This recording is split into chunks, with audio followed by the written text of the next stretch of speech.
covering training camps like this guy, Ed Werder, back in the 90s. That's you, tank top. What is that, a mullet right there? I didn't know he's dressed like this when I covered football, but I didn't think I should ever dress like that. It was hot in Texas.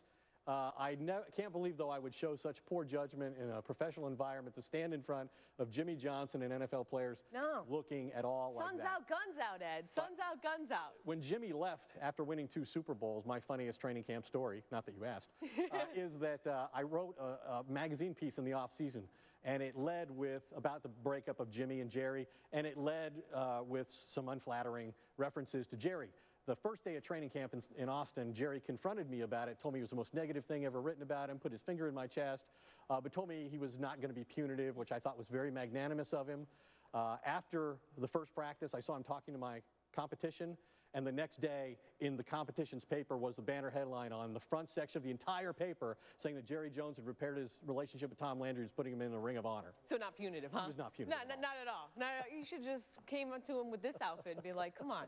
Like, really? Maybe that was really? his revenge Amazing, for that, too. amazing. Been I deserved covering the NFL since the mid-'80s. Great training camp story. And Dan also has a great training camp story. He's been covering the NFL for the past 7 seasons.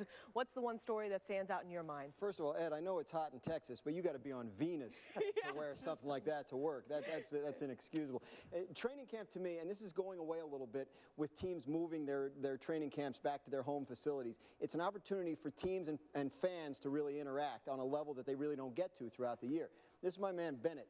I was coaching my son's Little League team last year, and Bennett was on the team. Obviously, you see Bennett is not capable of playing, but he helped me coach, helped get the guys lined up, tell them where to go. A big part of what we did. Found out what I do for a living, and he said, do you think I could ever meet Tom Coughlin?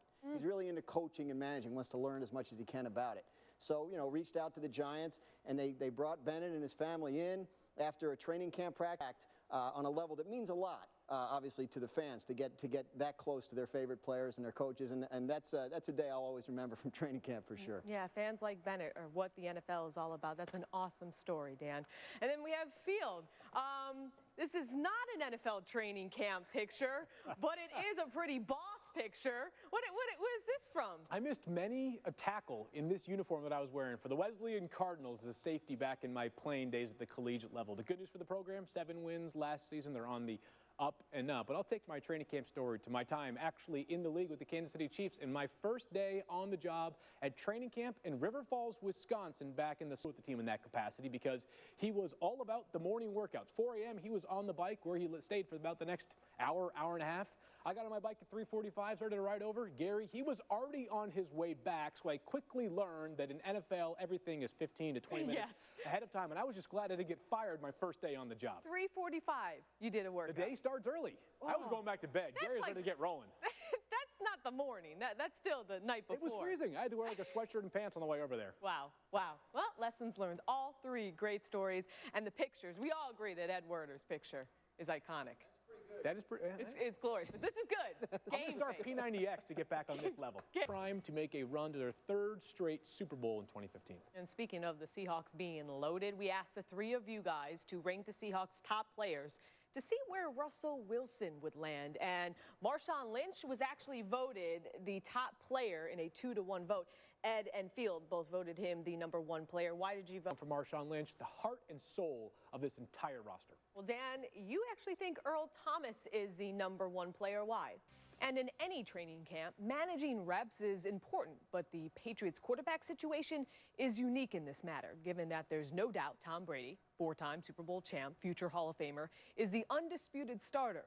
But as of right now, the league says he won't be for the first 4 games, meaning second-year backup Jimmy Garoppolo needs to be ready for his first career NFL start.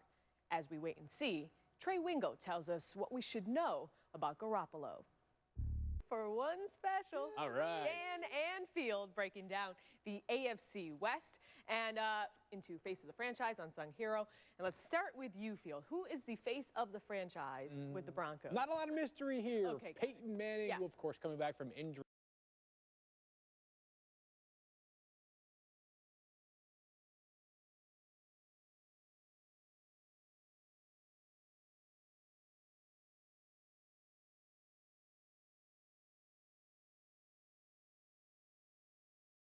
title and a playoff spot this year. It's all tied to Phillip Rivers. He's been the one constant other than the fact that they're in San Diego, and who knows if that's going to Even that's not constant. Even that's not constant. Okay, then who's the unsung hero? I'm going with the punter. I don't know that we've... Some personnel. You feel good about We it? had a good run. We had It's a so good run. hard to Did have a say good goodbye. Once again, you carried the way the whole set. Thank you. No. You guys faces perception more important than reality? Last week, Cincinnati fans booed Andy Dalton during a celebrity softball game.